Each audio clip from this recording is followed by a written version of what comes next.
Well, it's bright and sunny. Summer has started. All the street festivals are going on. It's a good time. I didn't do any paperwork to run, but if you want to write me in, I'll come back in and I'll fix this crap, I promise.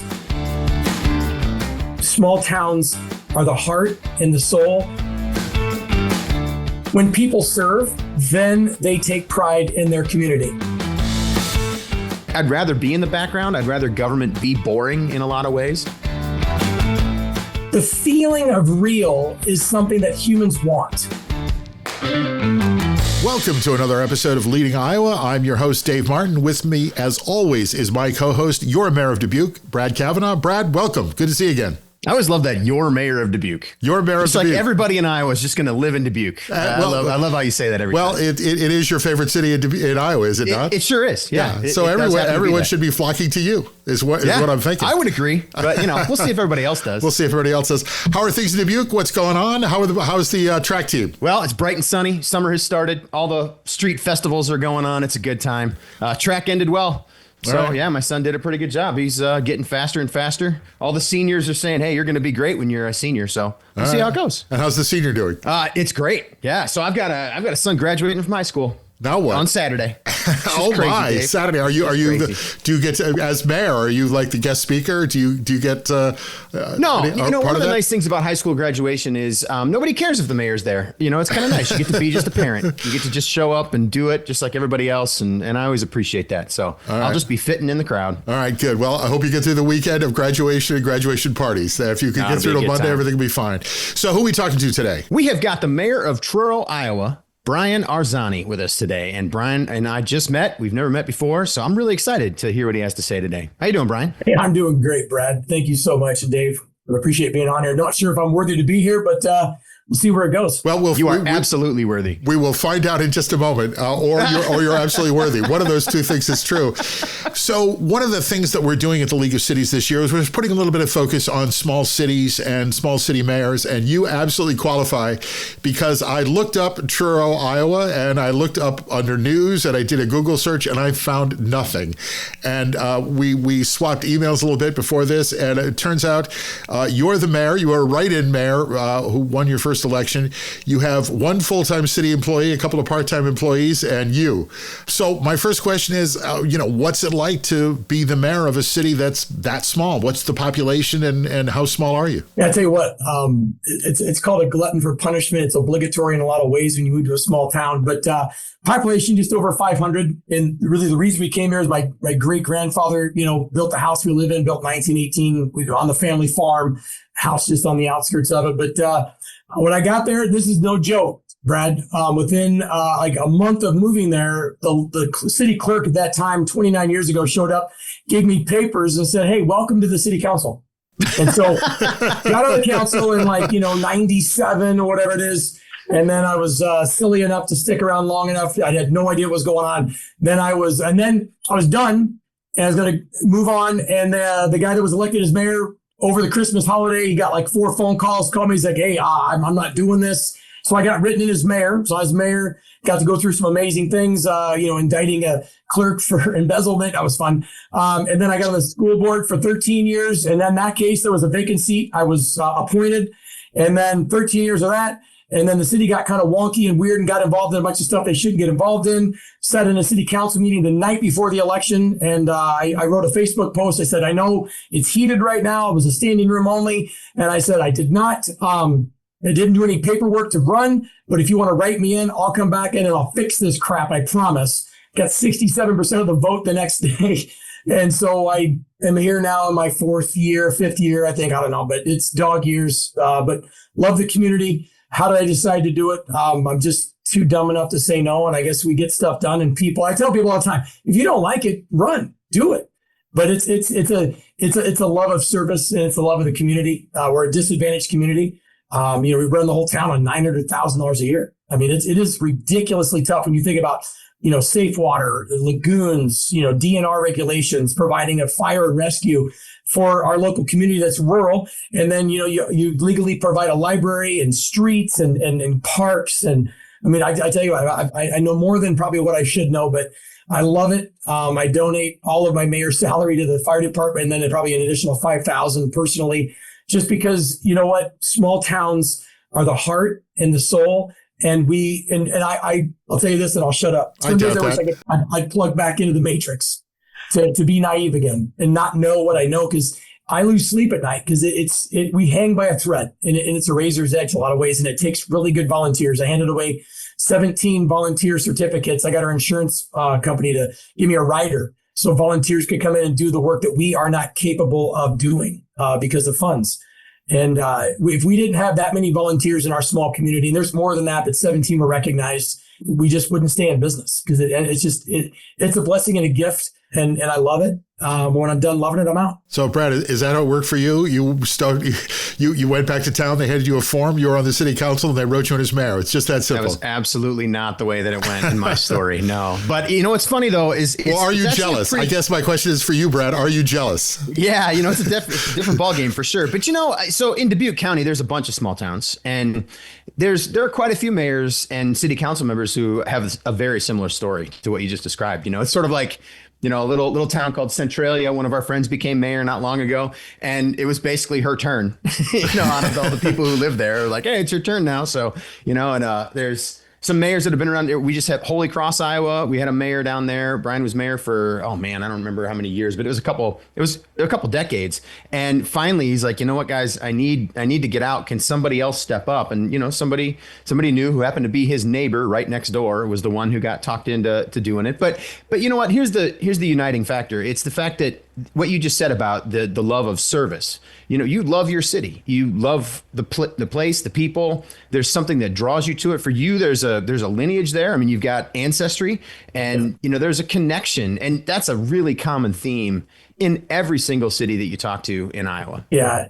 That's in the heritage. I mean, we used to have 2 railroads intersecting through our small town, a lumber yard.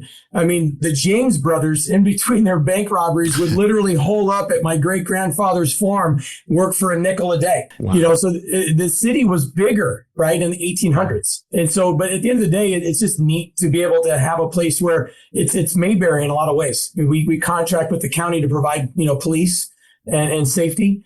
And it takes a community to keep a small community alive. And here's the thing that's scary. You have no idea when you're elected as a mayor in a small community. I mean, unless you've spent years on the council, in which I had. When I first was mayor, it was so overwhelming. And after 13 years of being on a school board and then learning from some really good administrators that taught me the finance stuff, now 5 years into this, I'm grateful. And I'm also just completely shocked that we didn't get completely blown up the first time I was mayor, because there's so many things that just happen operationally, but then you start getting turnover and tribal knowledge changes. And it is scary when you've got to start digging into all aspects of what makes a small town run. Because I tell people, we have every single issue as it pertains to a city that a big city has, with a heck of a lot less zeros and absolutely very little capacity. I mean, my city guy makes just shy of $20 an hour. My clerk makes $17 an hour. Yeah. I mean, and it's not because we've got fudge and fluff somewhere. So the gratitude I have for the people that work for us, but really serve, it is incredibly, incredibly difficult. But I don't know. I'm sick enough to love difficult, I guess. Yeah. Let me ask another question, because I think this is it's something I thought about a lot. As we went through the recent legislative sessions, and you hear people talking about, sometimes cities get beat up, in Iowa, and the discussion about what we're trying to do and what people want. One of the questions in my mind is, and I think I know the answer, but I'd love to hear it from you. Why does a city like Truro remain a city? You could unincorporate, you could just be something else, and not have some of these headaches and problems, but there's a reason why. And I'm just kind of curious to hear your perspective on it. There's safety in structure. I don't know that I'd even have the remote capacity to unincorporate, what that would all entail. I do feel like cities do get beat up. And I think the way that it works is, one puppy pees on the carpet and you spank them all. And that's kind of the way I feel the legislature's run a lot of the things in the last, several years. Been very disappointed. And it's not because of, a political affiliation of any kind. In fact, I hate politics. The humans get discounted. And I think what gets forgotten is the small communities under 1,000 that literally, I know I know more about our sewer lines. I know more about our lagoons. I know how to run our lift station. I know the water tower. The technology in your toilet is probably as good as the technology for maintaining 11.9 feet of water in our water tower. I mean, it's in one little hiccup, one little thing. So why do we stay a city? Quite honestly, probably more paradigm based in a lot of ways. I don't know the intricacies, Brad, of what it would take to become unincorporated. I've joked about winning the lottery, and I would buy the town unincorporated, and I would update all of our facilities, and then we would have a mandatory number of hours you'd volunteer every year to make our city great. Because when people serve, then they take pride in their community, and that's one of the key. I just right turned on you, but I didn't. Yeah, you just started talking about Arzani, Iowa there. That sounds like a really interesting town. Well, let me ask you, you've sort of beat around this a little bit. Are you frustrated constantly, and do you wish you had more zeros? Do you wish you had a bigger account? Do you wish you had a bigger city? Or are you settled into the challenges of your small city? It depends on the day. Okay. It's difficult because I don't think the larger government entities that put these policies, procedures, legislations in place have any bad intentions. I think that on a large scale, they don't understand the systemic impacts down to the lowest level. And when we're measured and looked at and handled the same way, say a Dubuque or a Waukee or a Sioux City or an Ankeny, that's difficult because the state will come to us and go, why can't you just drop everything and fill out this report or get compliant in this area? You understand? I mean, I'm running 15 to 20 hours a week of overtime. And that's why the wage is so low, because it's guaranteed. I guess my personality style likes challenges, and is why I exhibit frustration, but the frustration's at things, not people.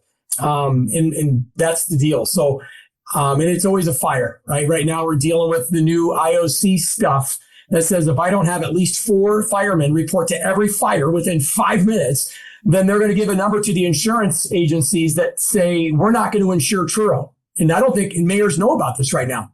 This is a big freaking deal. I mean, I am literally working on something that if I don't get this square in 6 months, insurance rates for my little community are going to sound like Florida, where the insurance companies are going to pull out. Because you got to be able to have, I got 16 volunteers. And if they can't get to the fire station in under 5 minutes, and we don't do stuff locally, all our stuff's mutual aid. So if I only send 2 firemen on a mutual aid call, we're dinged. And dinged just doesn't mean dinged. Dinged means if we don't handle it the right way, we're going to lose the ability for homeowners to be insured. And that's my newest and latest. And what it was, 6 months ago is, well, we got this new regulation. You got to meet with the DNR and we got to get this down. And so I'm grateful and blessed to have the autonomy and the time to invest in it. I feel sorry for a lot of the small town mayors that, don't have that autonomy and time. I didn't have it when I was 26, 27 years old, the first time I was mayor. And I didn't know what I didn't know. Right. And I'm grateful. But yeah, am I frustrated all the time? I'm frustrated in a good way because doggone it, man. Here's this little tidbit. We were the only city that I know of in the entire North America that had a 4th of July parade during the pandemic.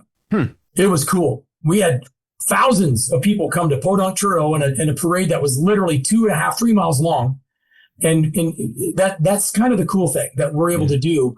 And it wasn't illegal. The county attorney was there. The sheriff was there. All the deputies were there. But, I think you can affect change the smaller it is.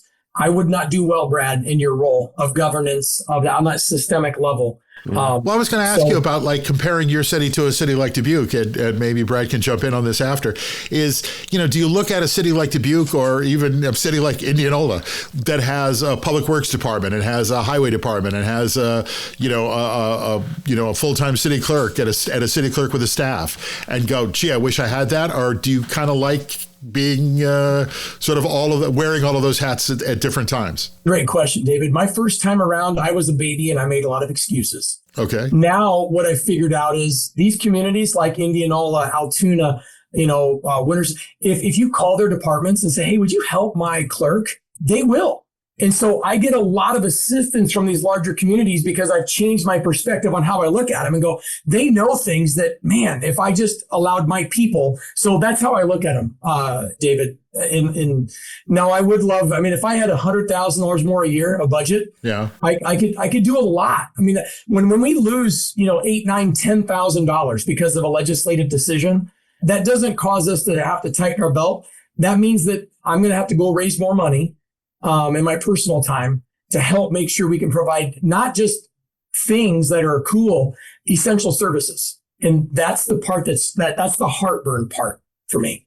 So, Brad, do you look at a small city like Truro and think, oh, man, if it was just me, look at all the cool stuff I could get away with. What I could do. Cavanagh, Iowa, just like Arzani, Iowa. No, I'll just, my honest answer is I have just a ton of respect for every small town public servant that I've met in Iowa. I mean, the things you're describing, Bryan, are so similar just across the board in so many places. And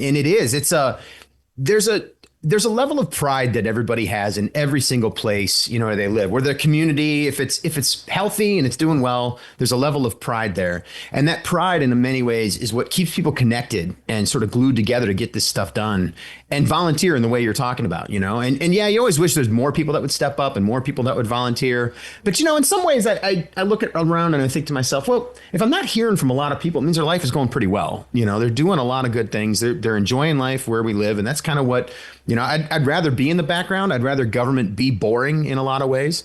But part of the challenge with that is what you just described, Bryan. It's the fact that I don't think that people recognize all of the intricacies of what goes into running a local government in our state or really anywhere. But we're talking about Iowa, and there's a lot that goes into it. There are a lot of details that you have to consider, and it just seems like a never ending stream of challenges.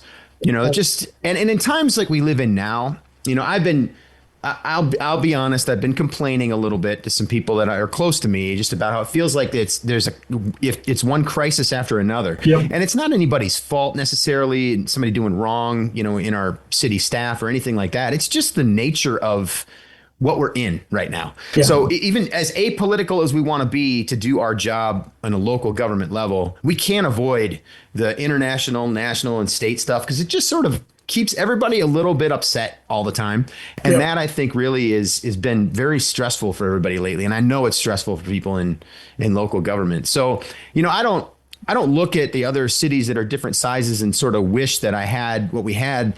In more ways in this role, what I've appreciated is what you described at the end there. It's that when you do reach out to other cities for help and talk to them about their experiences, all I've ever gotten from anybody is just really honest, forthcoming answers. We really want to help each other out and try to make, really in a way, the state the best that it can possibly be. Well, he's got your number now, Brad. Yeah, if you ever want to complain and you want somebody far from you, I'll give you my cell, brother. Perfect. Perfect. I could use some more of those numbers. Last year at the conference, Brad, I gotta tell you this. I was so impressed. You invited me into, there was a mayor's conference, and we sat around a table, and everybody told how much they made, what their salary was, and how many hours they put in. And I was just blown away that some of these guys were making a couple $1,000s a year and working 60 hours a week. So I think Brad would have been a welcome guest at that table that day. Here's what's crazy though is. When I came on as mayor this time, we had 3 city employees and we had 2 clerks because we were paying we're paying impoverished wages, but there was an adoption of paradigm of the way things had always been done. And I've had my own company and I do a lot of things in terms of like talent development, and I get a chance to think differently. And I came in and I said, well, what if we had like people that had a different way of looking at things, and we could pay a little more, but maybe we'll get more out of them. So we did that. We hired a woman who was retired from principal to be our clerk. And my goodness, first thing was we hired another woman who was just a beast and ran her own business. She came in and she said, this is the toughest job I've ever had. And then she went on and worked at the auditor's office at the county level and killed it. And then I hired a woman who just retired from principal.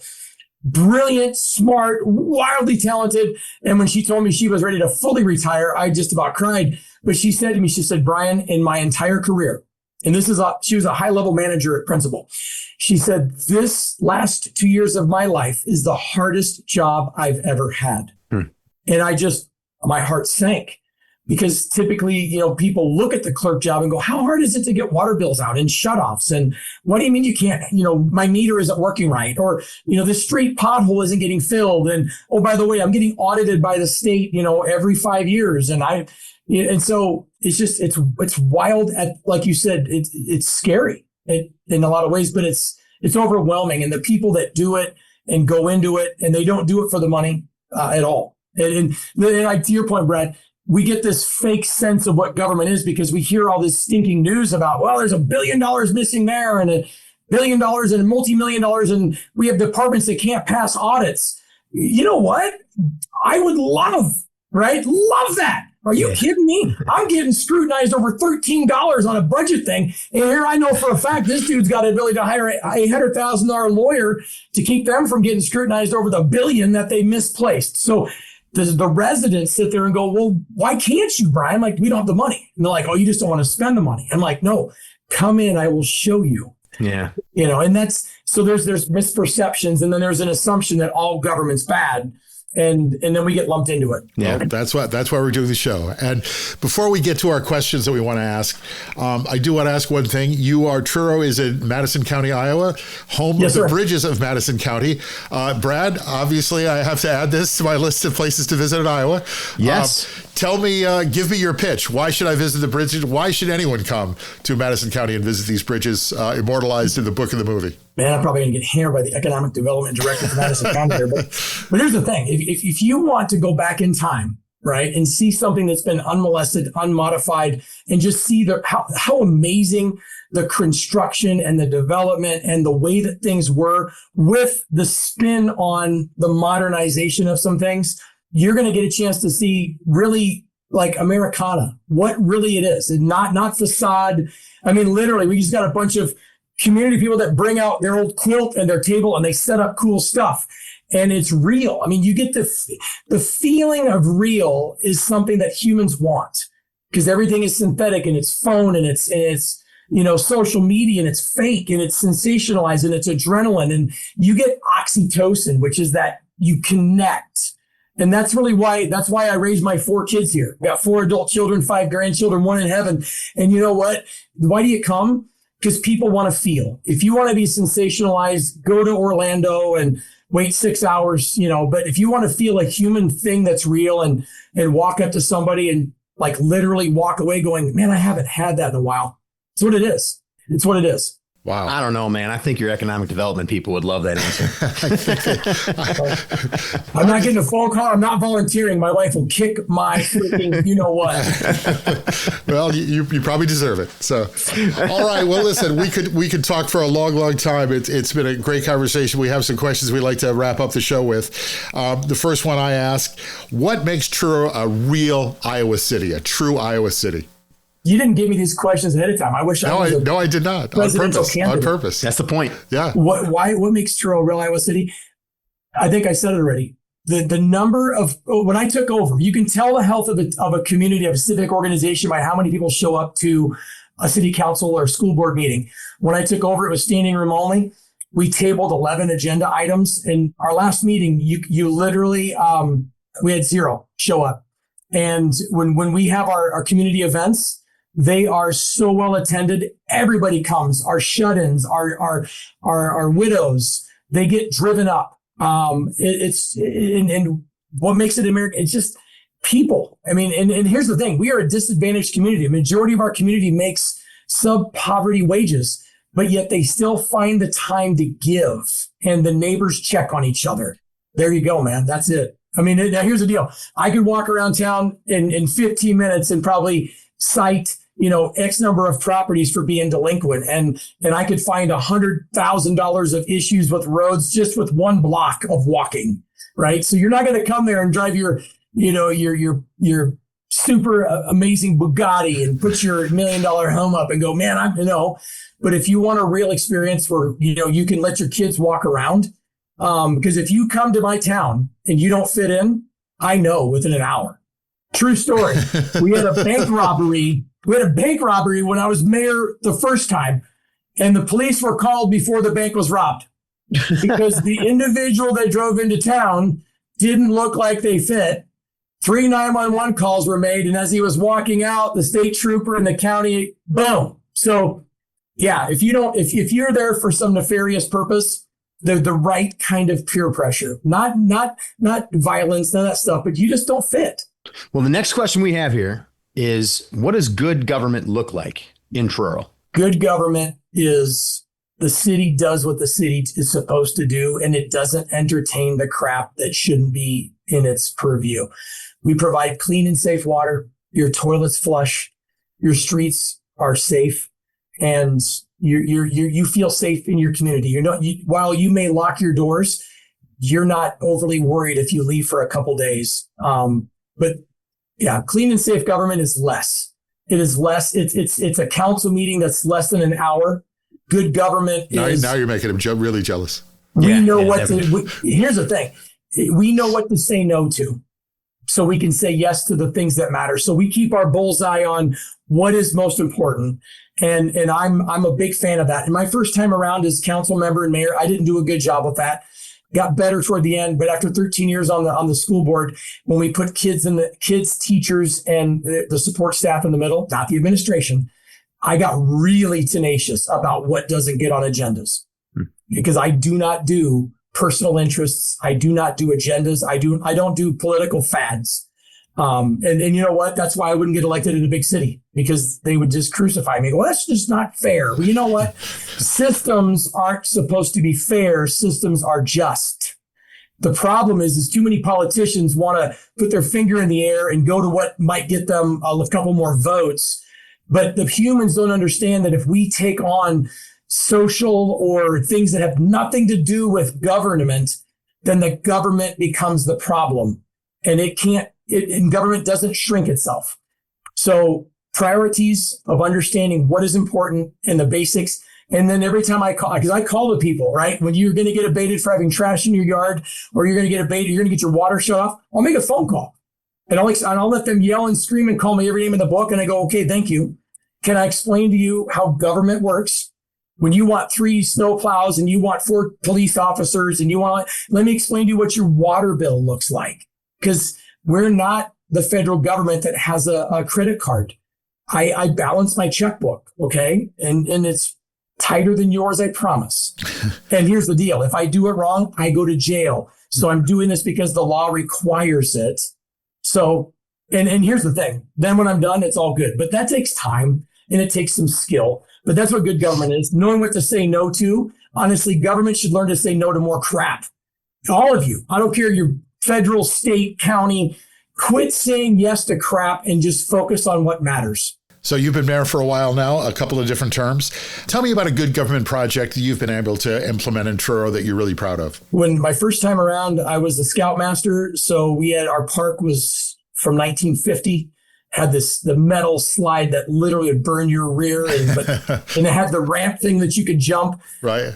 We raised money, got some grants, and we put in a really tier 1, playground in our park area. It's very attractive, and it's safe. That was amazing. Well, we did we were losing water. And so we went out and I literally saw the video of our entire sewer lines, and then we lined it through. We got some good grant monies.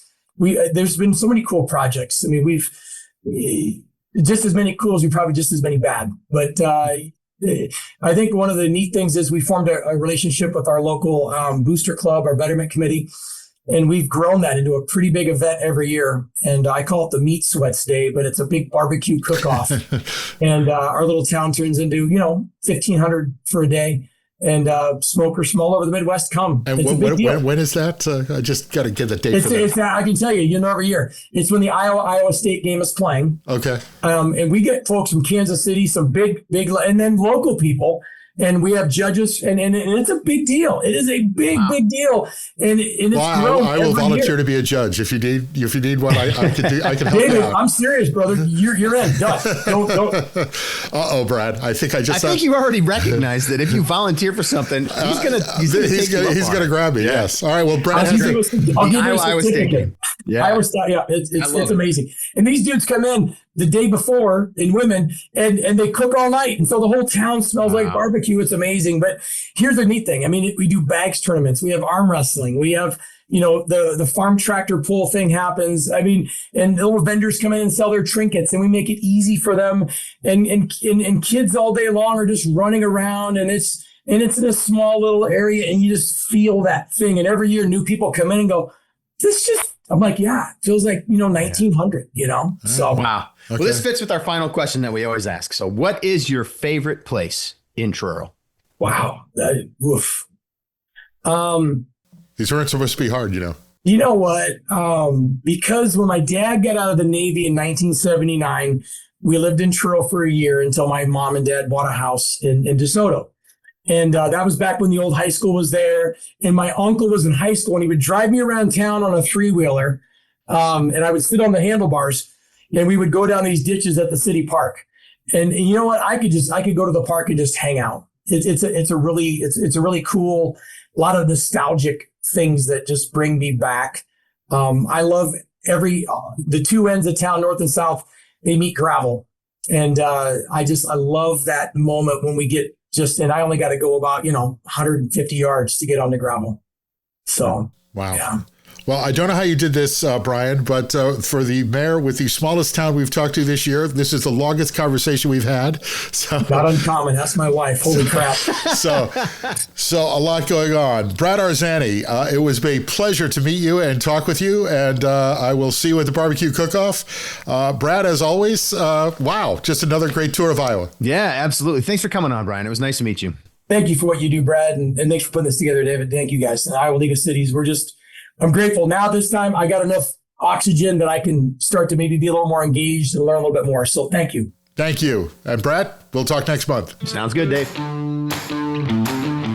Now that you've listened to Leading Iowa, Good Government in Iowa Cities, make sure you listen to The Good Government Show, another show from Valley Park Productions. On The Good Government Show, I talk with mayors, commissioners, and leaders from across government about what works. We talk about what government means and how we can get the best out of government. So join me right here where you're listening now to The Good Government Show.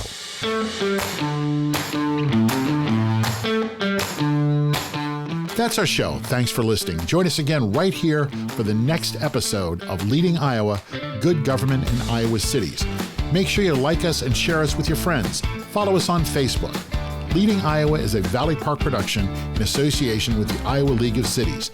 The show is executive produced by Katie Wheeler and Brad Cavanagh for the Iowa League of Cities. Jim Ludlow, Dave Martin, that's me, and David Snyder are executive producers for Valley Park Productions. Our show is edited and produced by Jason Stershic.